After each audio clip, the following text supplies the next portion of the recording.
नमस्कार. माझं नाव सुरेश ज्ञानबा खांबलकर, गाव बोरी बुद्रुक, तालुका जिल्हा वाशिम येथील एक छोटासा कास्तकार आहे. आणि मित्रो, मी गेल्या 4 वर्षापासून शून्य मशागत तंत्राचा अवलंब करून माझ्या शेतामध्ये मी पीक घेत आहो.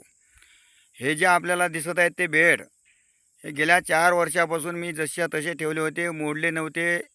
परंतु थोडेसे ठेंगणे झाल्या कारणाने मी त्याला पॉवर टिलरच्या माध्यमातून रिपेअर केले. आणि रिपेअर केले. आज दिनांक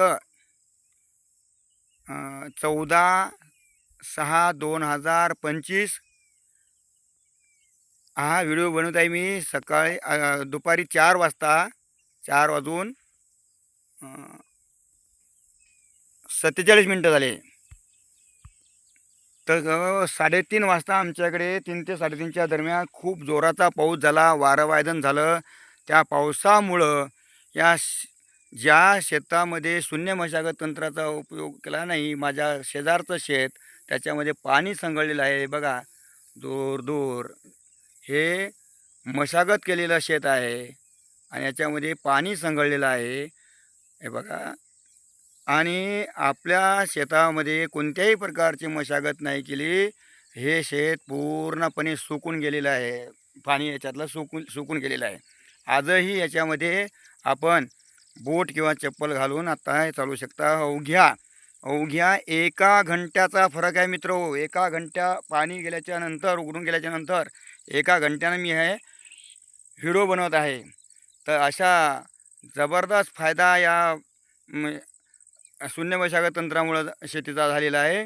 वापसा कंडिक्शन चांगली झाली. आताही मी याच्यावर टोकन पद्धतीनं लागवड करून सोयाबीन बियाणं पेरू शकतो. परंतु आज हे जे शेत आहे शेजारचं, याच्यामध्ये उद्या दुपारपर्यंत वळाने येणं मुश्किल आहे.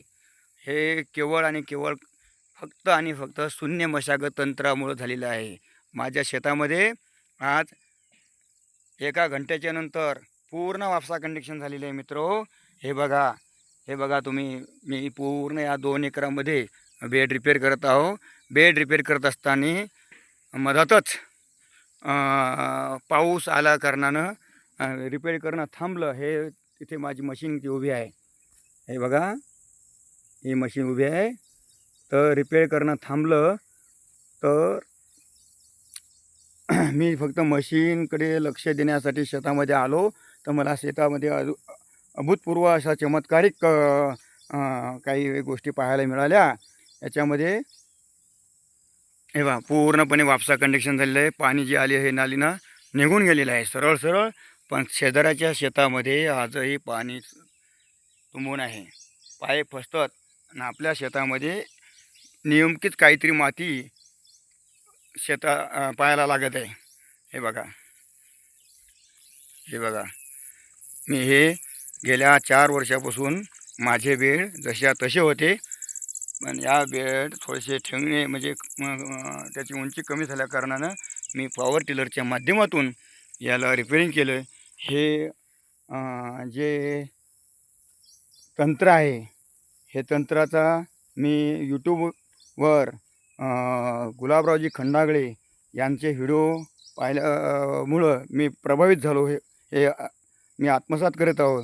आणि गुलाबरावजी खंडागळे सरांचा मी नंबर शोधून त्यांना वेळोवेळी कॉन्टॅक्ट करून याबद्दल मी माहिती घेतली. आणि ते सुद्धा जीवाभावाच्या माझ्या मोठ्या भावाप्रमाणे ते मला मार्गदर्शन करतात. हे बघा मित्रो, एवढा वारावादन झालं. हे पाईप उभे केलेले पूर्ण पडलेले आहेत. पूर्ण पडलेले आहेत पाईप.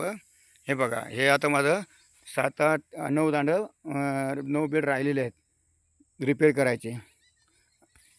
आपण सुद्धा शून्य मशागत तंत्राचा उपयोग करून आपल्या शेतामध्ये आपण जैविक सामुग्री आणि कार्बनिक आम्ल वाढवू शकता. जेणेकरून आपला जमीन चांगलं राहून आपल्या जमिनीचा सेंद्रिय कर्ब वाढेल, pH सुद्धा टिकून राहील आणि उत्पन्नातसुद्धा भरघोस वाढेल. हे केवळ आणि केवळ या शून्य मशागत तंत्रामुळंच होऊ शकते मित्र.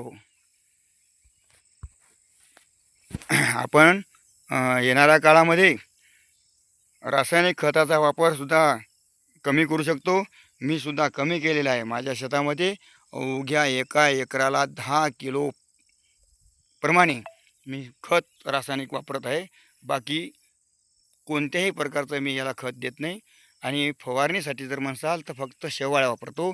आणि तरीसुद्धा माझं सोयाबीन अतिशय चांगल्या प्रकारे ते आज माझी जमीन टोकन म्हणजे पेरणी करण्यास सज्ज झालेली आहे.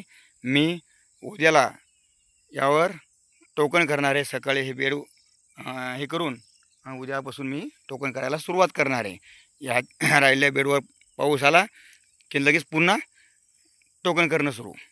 आपणसुद्धा अशा पद्धतीचा अवलंब करून गुलाबरावजी खंडागळे यांचा सल्ला घेऊन आपण आपल्या शेतामध्ये शून्य मशागत तंत्राचा उपयोग करू शकता.